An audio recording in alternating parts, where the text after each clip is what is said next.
One, two, three. Welcome to the Mental Reps podcast, featuring your host, Brian Wright. That 1 in 15 season fucking Cleo Lemon. I'm like, one day I'm going to be rewarded for this, dude, for my loyalty to this team. We're still living off of Marino and 72. That's what we got, the feathers in our cap. Our guest this episode is sports broadcaster, Beast. Hey, listen, man, you know what? It's hard to win. Yeah. It's hard to win. And Makes what Tom Brady's doing all that more impressive, man. It's just incredible. I wish I could believe it was natural, but it's not, so. Woo, hot take. This week's episode is sponsored by the Field Irish Pub and Eatery, a little piece of island in South Florida. Come on, dude, the guy's like my age. He's out there, looks like a model. He's throwing it like a rookie. I mean, it's not fair. He looks more adorable than ever. It's so infuriating. Don't tell me it's the avocado ice cream and like plyometrics. It's like freaking, I mean, come on. Now fade out that fresh as Pete, and let's get this bitch on the road.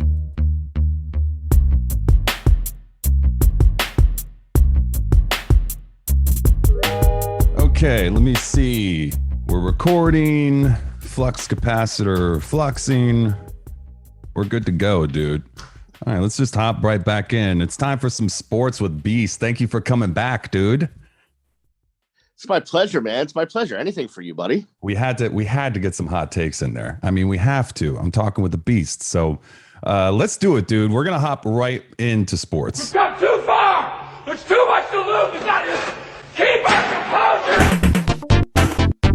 Playoffs? Can't do it. Hello?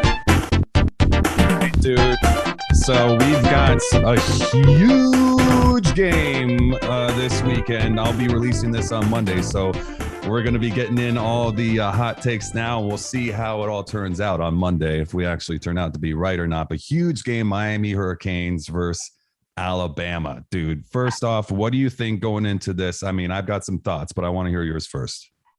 So this is on Monday. So much for bold predictions. I know. Listen, I would love to be taping this, assuming the Canes won. And if that is the case, then I've probably already been arrested for streaking. Yes. But I doubt it's the case. To be honest with you, Brian, this is an uphill climb for the University of Miami against Alabama. They're just, I mean, it's unfair. They're an NFL team against everybody else. Pretty much. And yeah, like maybe once a year they get challenged or they lose every once in a while, but like if they lose, it's not to Miami in the first game of the year. And I would say that this team, the Miami team, I think is getting better, but they're not at Alabama level yet. And so if I were a wagering man, and we're taping this on a Friday, if this is all hypothetical, obviously, then I would maybe pick the Canes to possibly cover because the line keeps going up. Yeah. And if 19 and a half points last I checked. Yeah, and I've seen it at 20 and a half in some places. So if that number keeps going up, I would take the Canes to cover. And if the Canes cover, that means Alabama, Alabama, if the Canes cover, it's not going to be because it's like 58-40, right? Like that's not going to score. So I mean, watch it be the score.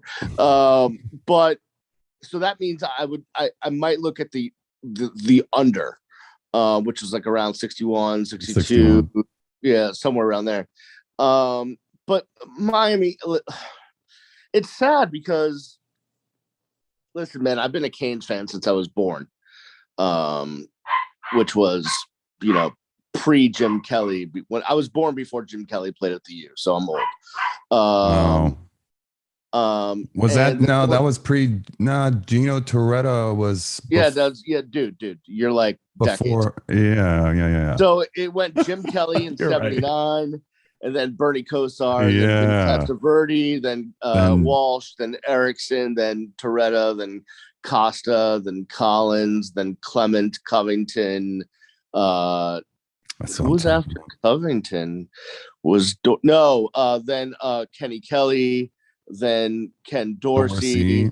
Yeah, then we start getting into Brock Berlin, and then we get into the Kyle Wrights. I like De'Ara King though, man. I mean, Yeah. I do think that he's like a Heisman level type of guy, and we do have some weapons around him.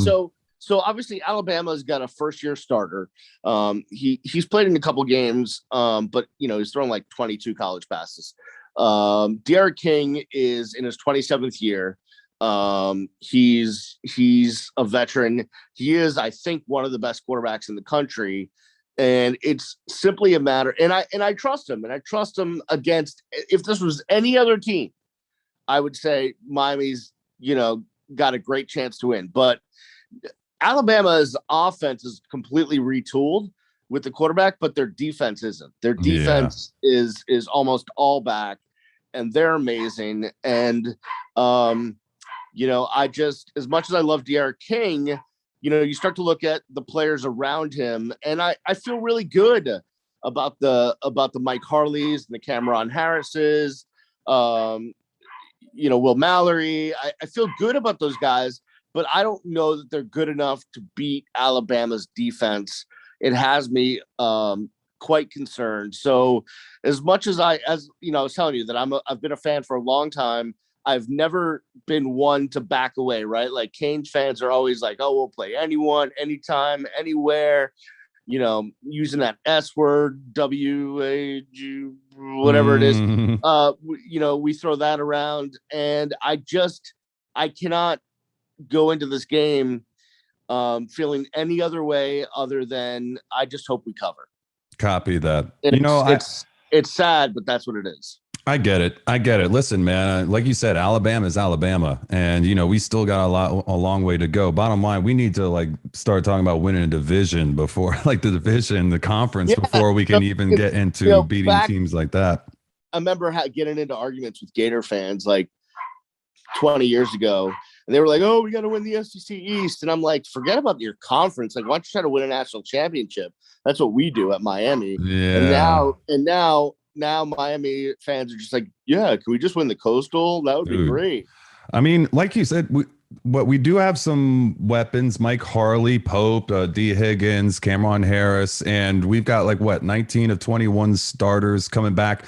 Their defense, obviously, their front seven on defense against our offensive line, I think, is going to be the biggest issue for us. I know their offense, like you said, being retooled. Maybe I know Lashley's in there trying to mix up the offense and try and get these guys, opportunities to succeed.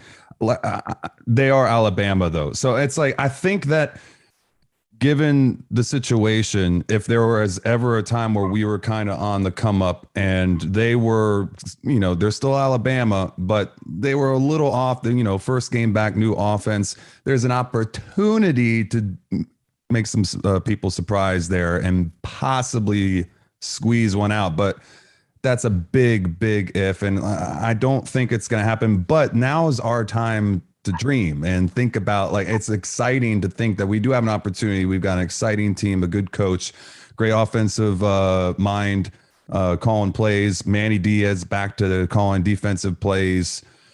Maybe we can make a game out of it, but I don't know. That might be a little hopeful of me, but definitely I think we have an opportunity to cover the spread. I don't bet a lot, but I did bet on this game, and I did the over. I did Miami plus 19.5 on the over, because I do think that our offense is going to be able to drum up some points, given that they are on the down year offensively potentially, but they're Alabama. I still think they're going to put points on the board. Well, here's the thing is, especially if they keep our offense off the field. Sorry, go ahead. Yeah, I mean, you look at their offense, and it's a first-year starter. So they're going to do – look, Nick Saban's going to try to protect his quarterback, which means he's going to have those big nasties up front, opening holes, running the football. And as much as I love Miami's front four or front three, depending on what scheme they come out in, I do not trust Miami's linebackers. And that's going to be a problem in stopping the run. As Alabama's running backs will be able to get to that second level of the defense, the back four, and just keep grinding out yards. We saw it as a problem, last year a lot. You bring up that North Carolina game; those guys are still running the football. So, it's gonna be a problem for Miami. I wish I could see it any other way, but I just don't. Yeah, well, I think this is obviously the biggest test of the year. After that, outside of that Carolina game, our schedule is extremely doable. So, and it is easier to come off of that loss early in the year as opposed to later in the year. And when it comes to rankings, we might be able to squeeze into the playoffs potentially if we can pull off that UNC game. Whoa, slow your roll there. Slow your roll. Dude, this is our time. This is our time to dream, Beast. This is our time to dream. When else can we talk about the possibility? We're probably going to get this L and we're probably going to lose to North Carolina. I'm not trying to be that guy. I'm just saying they have a great team. Those are two great teams.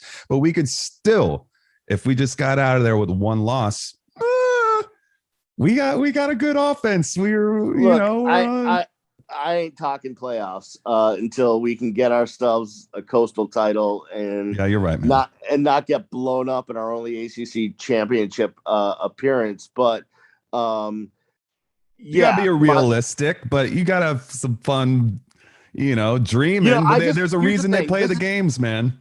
It's about steps, right? You're just trying to make steps forward, and the next step for Miami is not to lose a game that they should win, not to lose a stupid game, not to lose to a North Carolina or Virginia or somebody else that you go into and you feel great about, and then you come out of that game and you're walking to your car and you're just like, what happened? What was that? After last year, dude, the 8-3, the Cheez-It Bowl to Oklahoma State, and we're just how about win a bowl game? How about that? You've won like one bowl game in like the last forever. Against West Virginia up in Orlando. And holy crap, if they play with Wisconsin in a bowl game again, I'm gonna throw something. But there's a lot of places where Miami needs to start stepping up, and I just don't think it's going to be against Alabama. Well, dude, it's going to be a big freaking game tomorrow. Listen, I got to put out some good vibes, dude. I've been kind of notorious for being that let's be realistic here. And sometimes, that could take it's good to be realistic and managing one's expectations and hopes, especially, dude, as a Dolphins fan, my whole life as well. The only time I've seen them in the Super Bowl was an Ace Ventura: Pet Detective. So I know what it's like to not say, realistic expectations is where it's at. But, you gotta have a little fun with it. And I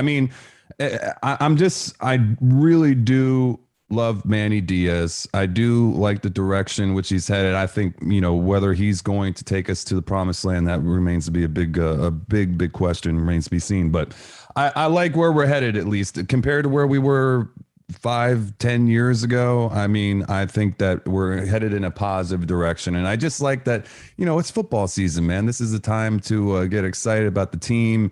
And realistically, yes, all those dreams are going to come crashing down eventually. And that's just part of the deal, though. But I just like that a little fun.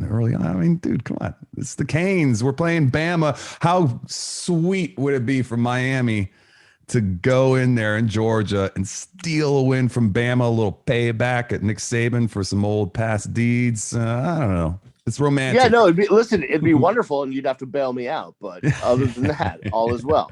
Copy that. What do you think about all this ACC, Big Ten, Pac-12 alliance talk, dude? What the hell is going on? Money, college footballs. It's eventually going to happen. It's just all going to blow up. I feel like there'll just be 4 conferences, and whatever it is, 64 teams, and it'll just be a bunch of money. ESPN will just throw so much money at it, and it'll just be basically, and hopefully that brings money for the kids, man, because I know they got this NIL thing going on, but if you're the backup punter, how does that help you? No one's buying your likeness. No one is giving you De'Ara King deals. Take it out of the TV deals. Right. Yeah. Why don't they take it out of the TV deals? Yeah. So I did some math the other day. I'm getting my MBA, and for one of my business classes, I did some math, and basically they could, every single Division I college athlete, from the quarterback to like the last diver on the diving team, okay, every single Division I college athlete could make somewhere between $13,000 to $15,000 a year, with the TV money that is also covering all of the costs of every college's athletic department, like all their operating costs and some left over for profit. Wow. And they'd still have enough to pay literally thousands and thousands of kids $15,000 a year, which you're saying, okay, that's not a lot. But if you're a kid in college, hell yeah, $300 a week. Yeah, I mean, like that would do enough to be able to let you eat and live and see a movie and maybe lease a small car and just have a life. Yeah. And then the bigger stars, they'll make their money off these NIL deals and what have you. But just with the TV money alone, they can literally pay every kid $15,000 and still have a bunch left over. We're talking billions and billions of dollars. There's no reason why they can't do it. And I think if they go to this system, this 4-conference system, and I hope it's a system that has relegation. Whereas, if you're a UCF and you don't make the cut in one of the major conferences, but you go undefeated, then the next year you move up to one of the power conferences. And you know what? If you're a team, whoever it may be, that you stink it up and you're in a power conference, then you move down. Do better. I had this conversation with my cousin the other night, big college football fan, and I was saying, why even have them part of the rankings if you're not going to? Because they're on a lesser conference. That even if they go perfect and they go undefeated, they're still not really going to be seriously considered for the playoff or being in that top tier team. So why even have them part of the rankings anyway? So if they are going to do that, give them the opportunity to compete against those teams. Like you said, if they don't, trim the fat, tell Vandy to hit the road, tell fucking, Wake Forest to hit the road. And then that would be a way to make some sort of sense out of it. Yeah. I think what it would do is it would give incentive. There's a bunch of athletic departments out there that are simply just fielding teams because they get TV money. Mm-hmm. And they're not doing their all to try to win necessarily. And I think that would be an incentive. Hey, we got to stay up where the big TV money is. If not, we'll be relegated down to whatever you want to call that next division. We don't get as much money. That sucks. And on the other hand, an athletic department that works their ass off and wins on the lower level, well, let's reward them. We'll bring them up and let them play with the big boys, see how good they really are. Yeah, Boise State, teams would whatever. Copy that. I like that, dude. Do you know? I was gonna ask you if you have like an inside. We're still doing the turnover chain, right? We're gonna continue that going, and we got a new version this year. New version. I don't know anything about it. I've talked to people that won't tell me what's going on. They keep it really close to the vest. I don't even know if the players know what it is yet. They might get an unveiling tonight. Team meetings that are going on in the hotel up in Atlanta. But they don't tell very many people. Keep it close to the vest. Close to the vest. But I'm guessing we got turnover chain, touchdown rings, all that stuff. That's what you do. I love it, dude. That's what we fucking do. And one of the other things I love about this guy is you're like all South Florida, dude. We're talking Dolphins, Hurricanes, Heat, Marlins, Panthers, Inter Miami CF. Are we allowed to even say that? St. Thomas Aquinas, like all local shit. So I have to talk to you about some of our other teams as well. The Dolphins, man. I mean, we got like a big season coming off of like, what were we, 10-6 last year? I love Brian Flores, where he's taken the team. I got some thoughts, but I want to know what you think, man. Where do you think? I too like Brian Flores. I'm a Patriots fan. He comes from that's right. You know what? I forgot about that. Okay. What the fuck, dude? Explain that. How are you from the area? You're a course. Boston guy? Okay, Yeah, all right. man. That's fine. Born and raised. I know In you covered the Beantown. Dolphins so much. I just took it, and you went Yeah, to no, listen, UM. I'm I born took and for raised in granted. I forgot though. Beantown. Came down to go to the University of Miami and never moved back. But my allegiances go like this, and it's kind of weird. I've always been a Canes fan, even when I lived in Boston. I was born a Canes fan. My mom's family is from Coral Gables, so I spent half my time in Coral Gables. That's why I'm a huge Canes fan.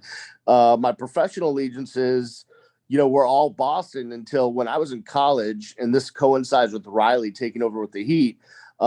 We used to go to Heat games because it was dirt cheap back then to take the Metro Rail from the U down to the Miami Arena and go to Heat games. So I became a Heat fan slowly and surely, and now I'm full out Heat and don't root for the Celtics. But otherwise, I'm Patriots, I'm Red Sox, I'm Bruins, and then I'm Heat. And Interesting. yeah, Interesting. but as far as the Dolphins go, I really do respect the hell out of Brian Flores. I think he's a great coach. I think he's going to do great things with the Dolphins, and I think they're building a program. The interesting thing is, and I don't know where to go with Tua, because I really felt like I'd be more confident in him, and I'm getting there, but I'm not totally confident. And it sounds like maybe the Dolphins, even though they say they are, maybe the Dolphins aren't if they're thinking about Deshaun Watson. Mm-hmm. Although I don't think I'd make that move because that dude's got all sorts of problems in his world. Yeah, he could be arrested any day. And even if it's not criminal, it's civil, but like who knows how that messes with his head. And he's got distractions going on. Like Tua's in like Lamy, like Hawaii, like he's got a pure mindset. Like right. he's a good dude. Yeah. Right. Yeah. And the other thing with Deshaun in that situation is even if only parts of it are true, it's still horrible enough that I wouldn't touch him with a 10-foot pole. But to Tua, I'd really like to see him take the next step. You just see rookies coming in now and having success. Mm-hmm. Herbert listen, Fields. Bill Belichick believes in Mac Jones, and you're going to have two Alabama quarterbacks facing off that first week in Tua and Mac Jones. But rookies are coming in better prepared than ever before. Their college coaches are doing a great job getting them prepared for the pros. They're working their asses off. And I feel like I believe in Tua. I think he's going to be the guy. I just would like to see him step up a little bit more, and maybe he does take that next step this season. We'll have to see. Obviously he was looking great in that preseason game. Yeah, obviously, yeah, it's a but preseason game. what? I've seen enough preseason, wonders and preseason stinkers to know that it really doesn't matter. No. I'd like to think that the Dolphins can, they obviously drafted Waddle to be around him. Gesicki is I like him a lot. Matter of fact, Gaskins, I like Gaskins. Yeah, Gaskins is turned heads. So he's got some talent around Devontae him. Parker when he's healthy. Devontae, I don't know that, I don't know that they're all pro talent. I don't know that they're Hall of Fame talent, but it's some talent around him. But again, Miami, it's going to come down to really having a stout defense. Yep. And our offensive line as well. Yeah. Yeah, and our offensive line, because if you're a little bit unsure of your quarterback situation, you better have a stout freaking defense in the NFL. So that's going to be key for the Miami Dolphins. And we'll see week one, man. I mean, the Patriots are rolling out a team that's obviously, was hurt by COVID and injuries and gone through some offseason things with the Cam Newton situation. But Bill will have something going on. So it'll be a good test right off week one. 17, 18 years. Watch that Pats team just sail to a AFC East win while we're fucking playing for pride in week 16 and 17, and just watching that magnificent bastard throw darts all over the fucking field for 18 years. I was so happy he went to Tampa Bay, and it's like I could actually root for him now. I don't loathe him. I always respected him, but I'm just like, I couldn't stand him and the Pats anymore, dude. It's just fucking too much, man. As a Dolphins fan, him and Belichick are just on my shit list, and they have been since like 2001 or whatever. So I'm just happy to see the Pats not where they once were. I think that it's better for the division in football when they're doing well. They're one of those teams, but let them have a down year or two, man. You're too greedy, bro. Like fucking A, dude. How many do you want? Listen, man, I don't think it's like, I don't want to get into the age thing, but I'm older than you, right? So Copy. I go back when I was growing up, man. Patriots, Marino. Well, the Patriots were losers. Mm-hmm. Just losers. My dad and I used to go Patriots games at the stadium that was there before Gillette. It was Foxborough Stadium, Sullivan Stadium, Schaefer Stadium, whatever name it had. It was bleachers. It was concrete. It was horrible. It was half empty. It was a dump. They sucked. They were horrible. There was nothing good going on. Then they miraculously somehow had one good year. So they squished the fish, went to the Super Bowl, got blown out by the Bears. The Fridge scored a touchdown on them. That was embarrassing. Then they sucked again. And then in the mid-90s, they somehow had another miraculous year and went to the Super Bowl against the Packers, and Desmond Howard returned a touchdown, and that was that. And they got blown out again. And then, Parcells and then Belichick, and lightning struck, and it kept striking, and somehow they lucked out. But just remember, like when I'm growing up, the Patriots were like losers, losers, just losers. So yes, I know I'm spoiled, and I've seen a lot of wins and all that stuff, but for half my life, the Patriots were really horrible. So it's our time, dude. It's our time, dude. I can't. Turn around. We need it, dude. I told myself that 1 in 15 season, fucking Cleo Lemon. I'm like, one day I'm gonna be rewarded for this, dude, for my loyalty to this team. Oh, dude, please, man. It's not been an easy road, dude. And like you said, I know that you can appreciate that. Like you said, they sucked for many years. We're still living off of Marino and 72. That's what we got in the feathers in our cap. It's sad. Hey, listen, man. You know what? It's hard to win.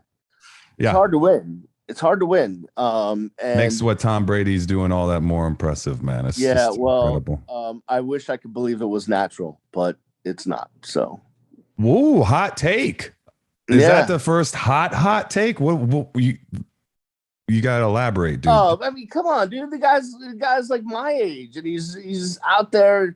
Looks like he looks like a model. He's throwing it like a rookie. It's not fair. He looks more adorable than ever. It's so infuriating. Don't tell me it's the avocado ice cream and like plyometrics. It's like freaking. Come on.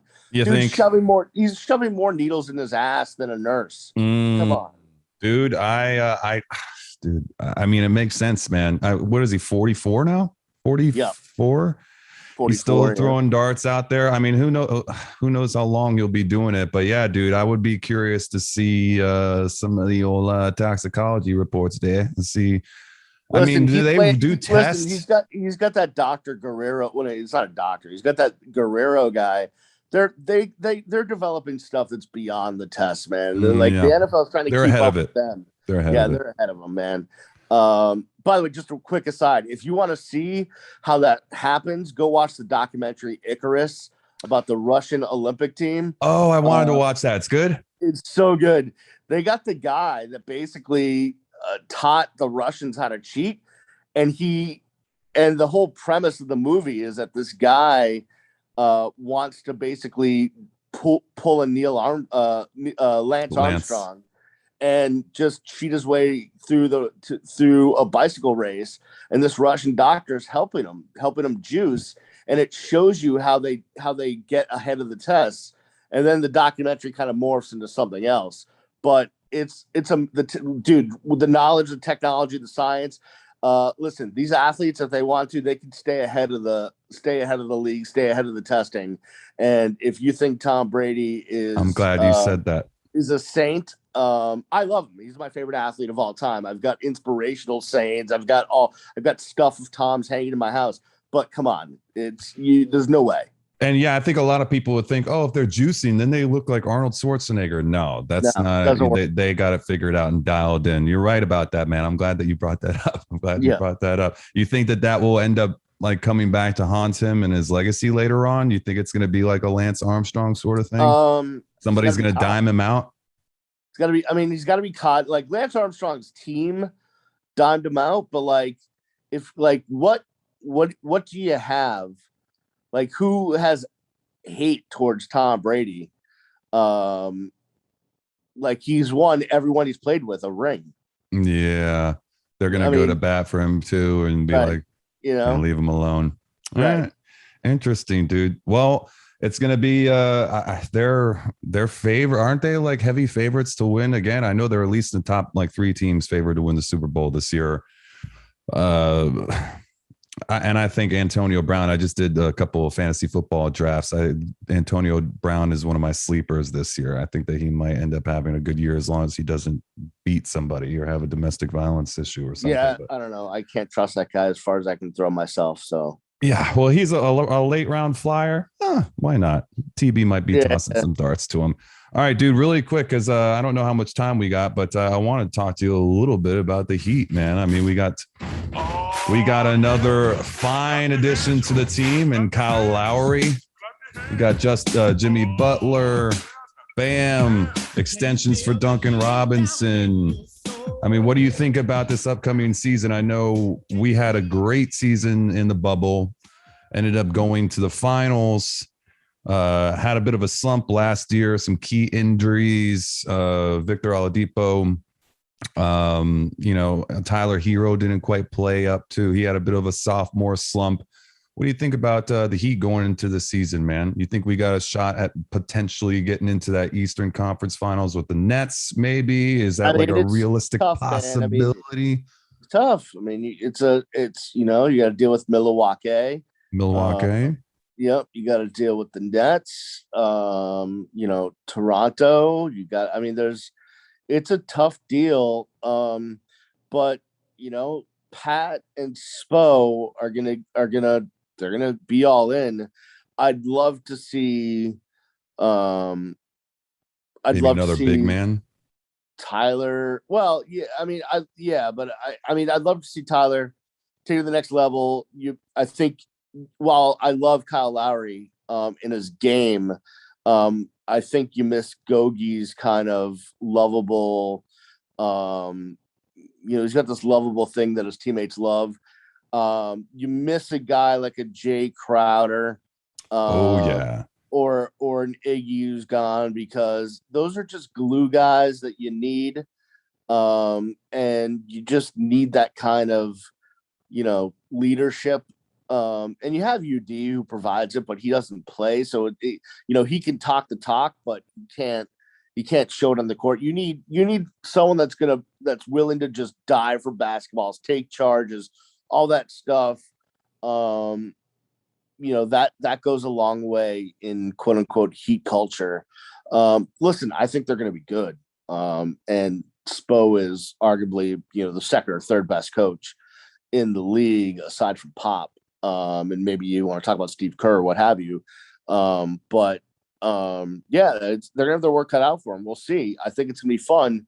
I love the Heat. I just love everything about them, what they stand for as an organization, the work they put in, their culture, their belief in a lot of the things social wise that are important to our community and important to the players and all of that stuff. They were on the ground helping in Surfside. They just do a lot of things right. They're a great organization. I know a lot of people that work with the Heat, and they're just from the top to the bottom. They are an amazing organization, and I root for them so hard. I love them. But yeah, it's going to be tough. But hopefully Spo and Riles, like once again, you hope that Max Strus, the guy that comes out of nowhere, turns into something, because that's what the Heat are great at. And that's what I'm hoping happens. I do too, man. I mean, listen, we do have some weapons, and I think a little depth with our big men. That was really what did us in versus the Lakers, I believe. I mean, they just have too much size on teams and you're gonna run into the same issue with the Nets and Milwaukee and stuff like that. I think that's what really kills us. I think Dragic was a very formidable, a great point guard. I don't think that he was necessarily the issue. I do think that Kyle Lowry is an upgrade, whether he's still is at this age, whether he can perform on the championship level. I still think he's got some gas in the tank, but I think it would be nice to have another big man to help Bam out, let him play power forward, and he can, get a true center in there, allow Bam to just kind of develop the outside game a little bit more and his shot and whatnot. But again, I mean, you can't have everything. I do like the way but the Nets, Bucks are still coming off a championship. I don't think that they would repeat, but I think that the Nets, if Kevin Durant had a size 16 instead of a size 18 or whatever, they would have been in that fucking finals. No doubt. So anything can happen. Again, there's a reason that they play the games, but I just like, I like that we have a team that's going to go out there and compete with the culture and everything. I still think that Riley's got a few tricks left up the sleeve there. I hope so. You said, top to bottom, I mean, our man. It is kaboom time here in Miami. I've had Eric Reed on recently. I'm going to have him on again soon. And the culture, which by the way, I told him, I'm like, dude, you're like my Johnny Carson. I mean, talk about having somebody who's always there that, like being a lifelong Heat fan, like he's been so solid as somebody and a fan and somebody that's, has provided entertainment to us for so many years. Having people like that in the organization, the way they run it, they're so fun to root for. They always put a fun team out there. And, it's a fun time to be a Heat fan because we made a sexy pickup. We got some great players on the team, and who knows, man? I mean, I think that we've got a shot to at least be out on the top 3 or 4 teams in the East. And then once we get in the playoffs, who knows what happens? Nobody saw us going to the finals 2 years ago. And yeah, I mean, I don't want to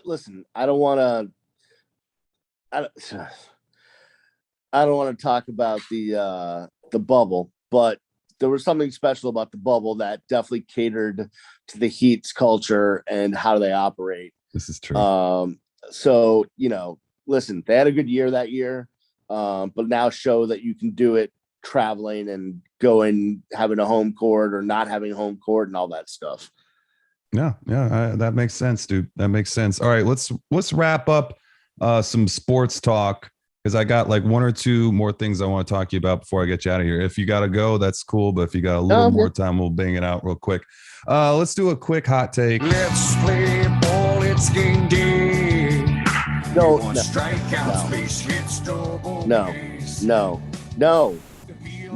please, never, ever, don't ever. It's my favorite song of all time. No, it's horrible. I don't even. Oh, it's so great. It's peak Creed, dude. Come on, man. What do you think about the Jeep Man? There, what's happening, dude? We don't have to spend a lot of time. I still just can't believe you played that song. That guy, I have a real quick funny story. So that dude, what's his name? Is it Scott Stapp? Scott Stapp. Yeah. Yeah. He, for some reason, please don't. He was good friends somehow, that even though there was like a 27-year age difference, with former Canes quarterback Brock Berlin. I don't know if it was like a Louisiana thing or he was a good friend. So when Gainesville, Brock, maybe I think that Brock Berlin was in Florida for a while, wasn't he? Anyway, somehow they're tight. So Brock, when Brock was a quarterback, like Scott Stapp was on the sideline for every game, and I was the sideline reporter. So like basically, like I would be watching the game and he would be standing next to me, and it's just like it just became weird. It was like again, why is the lead singer from Creed here? What, like, I don't. It just it made no sense. Nice guy when I met him. Obviously, he had some issues in life, but you know, what have you. But to the Marlins, I don't know, man. What the fuck's going on, dude? There's like, listen. par for the course. It's just no matter who has owned that team, okay, whether it was John Henry or Wayne Huizinga or what's his face, Jeffrey Loria, or now Dietz, Jeter and Bruce, whatever the hell is Sherman, who, it doesn't matter. Like, yeah, like maybe they'll get, like, you know, they've won 2 World Series and that's great. And it's probably more than they should have won, but they're just, I mean, I can't with that. It's frustrating. Yeah. Yeah. I mean, they're just, you know, hopefully I think they've gotten to the point where they're starting to build the farm system up. So hopefully that can lead to dividends down the road. We'll just trade them away. Now, yeah, but right now, they're not good. And you know, they've got some good talented players. Chisholm, you know, is great, and they got a bunch of guys, but they're just, as an organization, I just have literally almost zero respect for what they've done. They left a lot of they left a bad taste in a lot of people's mouths down here over the years. It's going to take a lot to bring that back. It's not even like the sell-offs. Like, yeah, that's horrible too. It's just certain crap. It's just not being good. Do you know what I'm saying? Like, they just haven't. I mean, yes, they've won 2 World Series, and that is definitely an honor. And there's other, you know, teams out there that would have loved to have 2 World Series in the last, you know, 25 years, but they're just, other than 2 World Series, they've just really done crap, and I just have kind of seen enough of it. Yeah, it's frustrating because you want to root for them. Like, I've always, and I try not to take it out on the players, but at the same time, it's like, I mean, they're really kind of daring you to just say fuck off to this entire organization. But, you know, they rely on their players to try and, like, you know, keep the vibe up and keep everybody involved. But I don't know, man. They've got a long way to go to get me in my respect back as a fan and get me. I mean, I still love to go to a game, fucking get a hot dog or whatever. Watching them on TV, though, very rare these days. Like, I mean, if it's the only thing on, I'll keep it up on the background, but it's just like, I know I've seen this before. Like, I know what's going to happen. Listen, I love going to the new park. You know, I buy my parking in the garage ahead of time. I pull right in like 3 minutes before first pitch. I'm at my seat still before first pitch. You know, go down, have a beer, have a dog, watch some baseball. The stadium's good enough. I actually like sitting out by that Bud Bar if it's still out there in the outfield and standing and watching the game. And that's fun. But yeah, I just, you know. Yeah, I get it, dude. That's my deal. I get it. Totally get it. All right. I mean, do you want to talk about the Panthers or Inter Miami CF? I mean, I do enjoy I like the hockey, but yeah, it's fun. And Inter Miami CF is put together a couple of wins. Yeah. Not in the not too distant rear view mirror. Does that make any sense? No, probably not. But it's okay. Yeah, it's cool.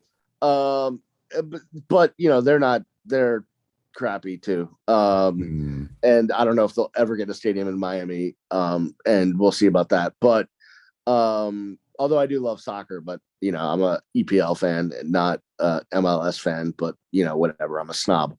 So I want to go to a game. I do want to go to a game and check it out. I mean, I drive by that stadium a lot that they play at, and you know, it looks like it's a good time. I want to support them, but it's just like, you know what it is, like those new teams coming into a place. I will say that South Florida, I mean, Broward and Dade County, during the World Cups, we always have the highest ratings in any county in the U.S. by far. So I had a chance to go to the Hard Rock to a bunch of those friendlies they had, like Honduras, and so you know, there's a bunch of teams that were there. And then I, you know, like a couple of exhibition matches with like Manchester United and some other teams. Like it was rocking. It was a blast. Yeah.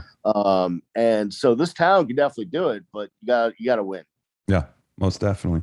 All right, dude, let's mix it up a little bit. I have something here. I like to obviously keep the show positive, but and we keep the vibe up here, especially in these times. But I think it's also unhealthy to keep things bottled up. We're human beings. You don't want to pretend like everything's all right, only to have it come out in an unhealthy way at the wrong time. You got to get it out one way or another, and it's important to find like a healthy manner in which to do that. So I like to give my guests a healthy platform to express what's pissing them off and get it out of your system a little bit and feel better. I promise. It's kind of like a exorcism of negativity is what Dina Lang would call it. So this is a little segment that we call Hater Hall of Fame. I hate you guys.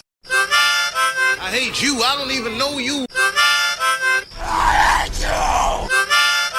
You're tacky and I hate you. What's pissing you off, bud? It could be anything, just as something that's bugging you. Anything, literally. What's sticking in your craw? Listen, if you follow me on Twitter at Miami Radio Beast, you will definitely understand what side of the aisle I am from, where I stand politically, where I stand on things. I try not to bring that too much to anything I do on the air or what have you. But there was an article. Here's this is where I'll go with this. Two of my best friends are emergency room doctors. Mm-hmm. Okay. Well, one is in South Florida, and one is in California. And I talk to them both every day, literally every day. Mm-hmm. And the stories that they tell me of what they go through every single day to try to keep people alive, to try to save lives, to try to, just the ugliness of literally, someone comes in to the ER joking around, and an hour later they're being put on a ventilator because of COVID. Mm-hmm. And I don't know how science and medicine got political, because it really shouldn't be. It really shouldn't be. But it really bothers me. And I have some of these people in my life and on my Facebook, and on my Twitter and on my Instagram and all that stuff, that just are like, I don't believe in doctors. I don't believe in the vaccine. I don't believe in COVID. I don't believe in X, Y, and Z. And you're batshit crazy. And you I'm sorry. And listen, I am not a huge conspiracy theorist, but certainly I can buy into some things. Yeah, there's aliens. We all, at this point, if you don't believe there's aliens, there's other beings out there. There's other, whatever. You're wrong. You can't tell me that this universe is just for us, right? Yeah. There's other things out there, and there's other thoughts and theories that maybe I could buy into. But when I am personally every day hearing stories that just make you just sit there and want to hug somebody, because my buddy's coming home and he just sits in the dark and away from his family because he can't even take it. Because every day is just death. Every day is, and now with the Delta variant, it's not in the beginning it was, older people and people that had, underlying conditions or, or heavy smokers or whatever. But now, my buddies, both of them are telling me about 20 somethings, 30 somethings, 40 somethings that are great shape. I'll be honest with you. My first girlfriend, right? Your little middle school romance, was this girl my town up in Massachusetts. And, Facebook, yeah, it's divisive and it's horrible, but it does allow you to keep in touch with people, especially long distance wise. So, we've been able to keep touch over the years through Facebook. She's a marathon runner. Okay. Literally like bona fide runs a good 20 something miles every day of her life. Like it's her addiction. Yeah. Right. She's made it. She's Boston Marathon, New York Marathon, like all the big ones. She's a marathon runner, eats clean, works out, eats clean, like never is like the type says like, I never get a cold. I never, I'm, whatever. It's all about working out. It's all about being healthy. Guess what? Guess who just had COVID after being vaccinated and was really, really sick? Yeah. Yeah. Yeah. And if she wasn't vaccinated, she might be dead right now. And because that's how lethal this thing is. So you want to talk about haters? I hate you if you refuse to get vaccinated, and I especially hate you if you literally have that little respect for your fellow man that if you're around a bunch of people, especially indoors, you can't wear a fucking mask. I'm sorry. Like, it's not politics. It's not like your freedom. It's literally trying to save not just your life, but other people's lives. Mm-hmm. And that's what this disease is about. It's not about you. No. It's about, you don't know what issues that other person has. You may be asymptomatic, not even know, and you pass it to someone else and they die. Mm-hmm. And you could have prevented that by wearing a mask or getting vaccinated. Well, you're a selfish asshole. Yeah, I get it, man. So that's my hate. All right, dude. All right, man. I like it. I completely understand that, especially like you said, when you got friends who are dealing with this all day long. When I did news, that's a big reason why I couldn't keep doing news. I was a reporter and then an anchor, and I just was inundated with all the negativity all day long. It would take me hours to just calm down when I'd get off of work, because all I'm doing is talking about death and, woman sodomizes grandmother with broken beer bottle because she won't give her OxyContin money, like that all day long. And I couldn't do it anymore. And I'm so glad that I'm out of it. And I couldn't possibly imagine what these ER people have been dealing with and how hard it's been on them. So thanks for the perspective, man. I appreciate it. All right. This is what we're going to do. This says mental reps questionnaire.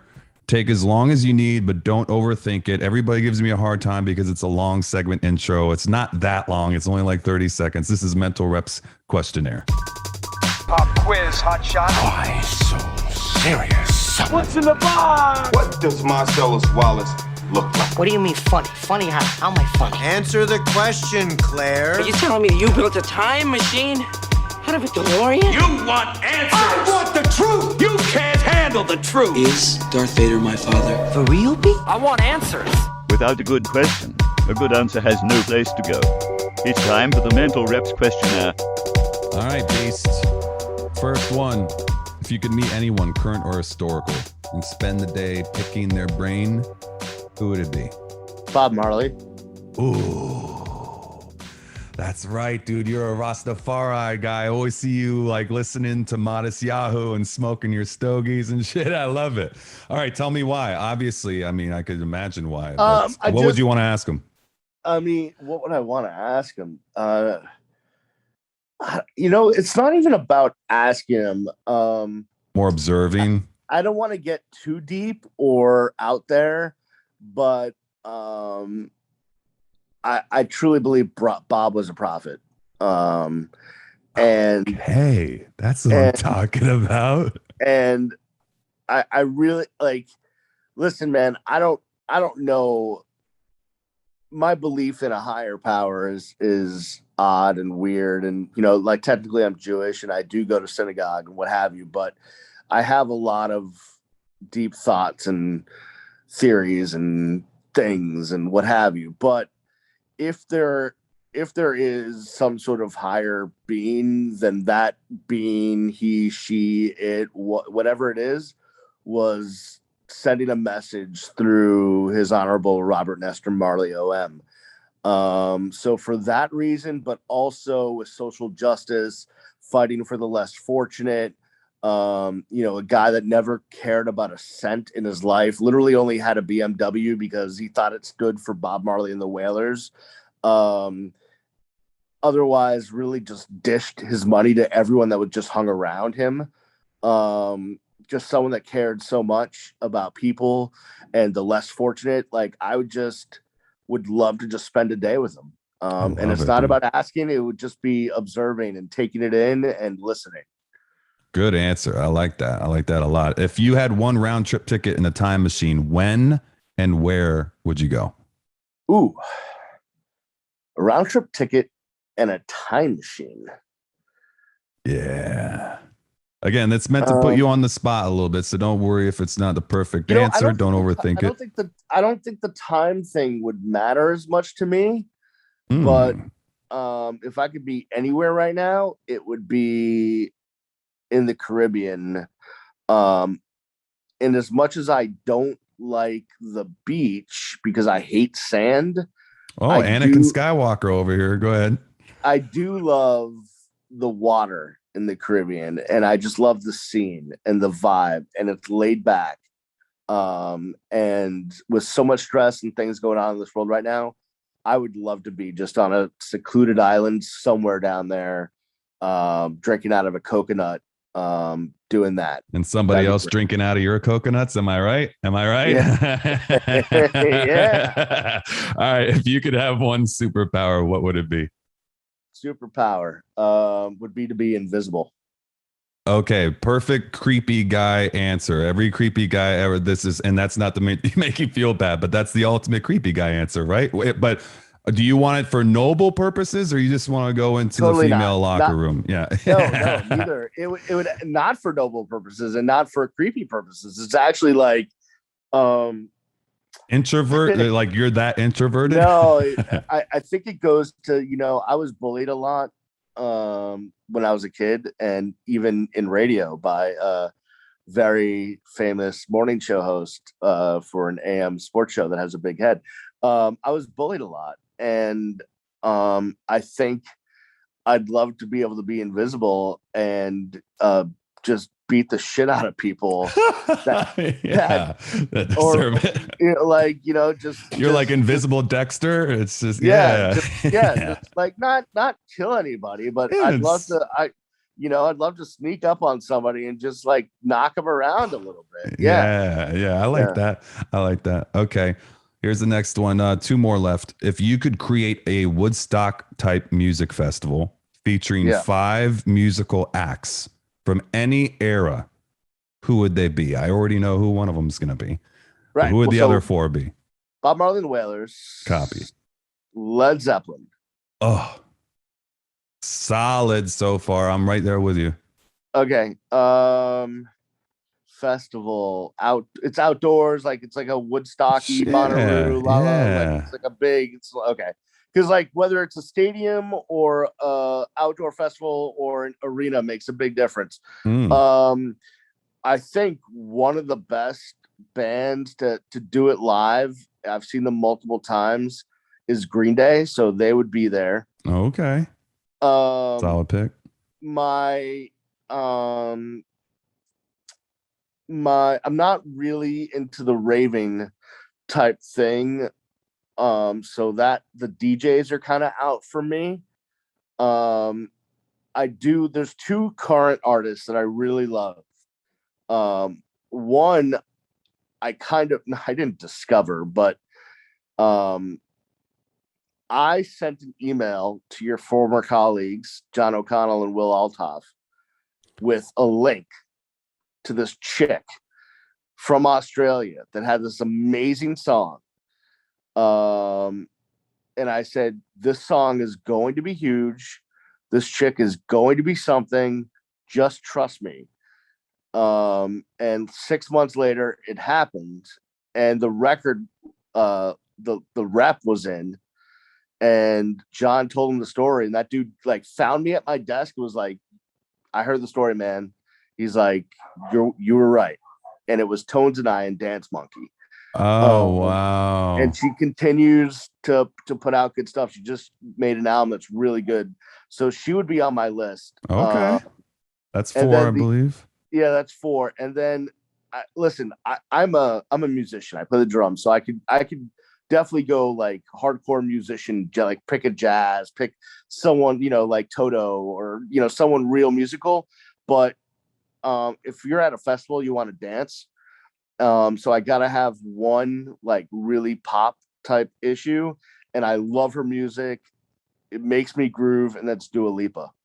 Okay. All right. I was not expecting that from Beast. I like that though.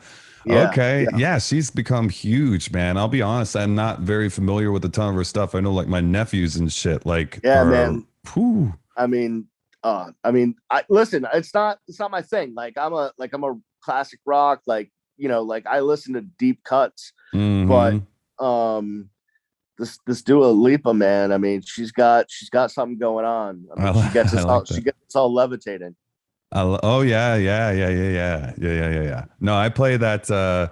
I do some events, and whenever I put that on, dude, it's so funny. There's certain songs that like women are like obligated to dance to. That's one of them. Another one is like all about that bass. Yep. Another one is like Truth Hurts from Lizzo. It's like they just can't help it.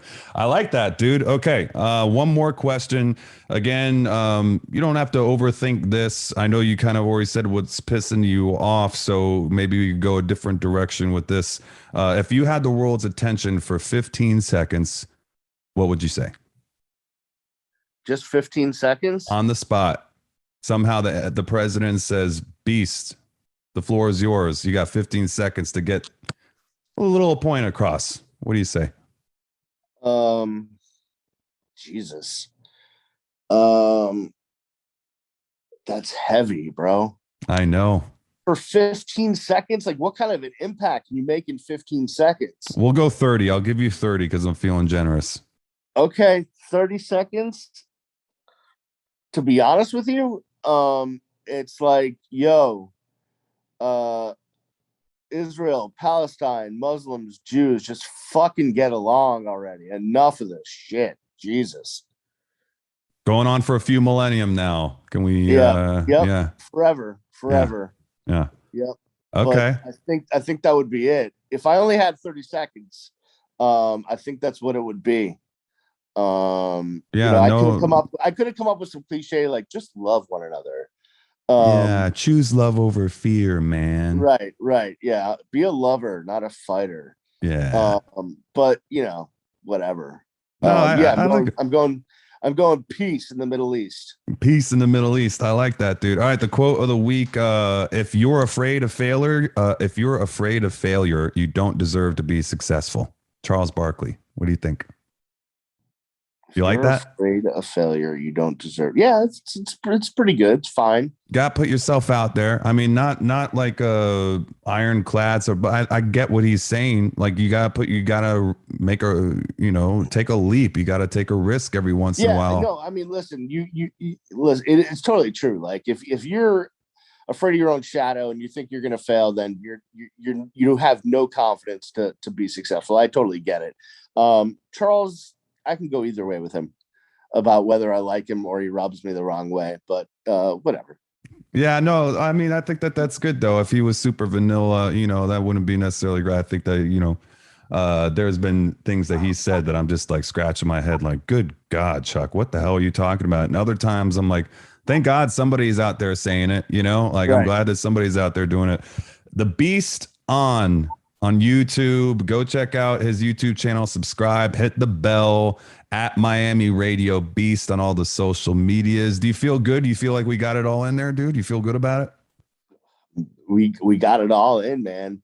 I mean, except you played Scott Stapp and you asked me about the freaking Marlins, and that might have done it, man. I almost just checked out on that.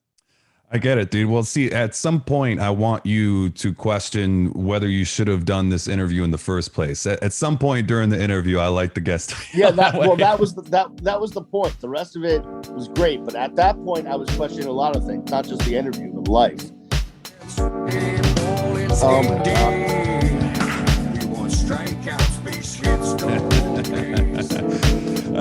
to see you, homie. It's been a pleasure. We got to do this again soon, all right? Anytime, brother.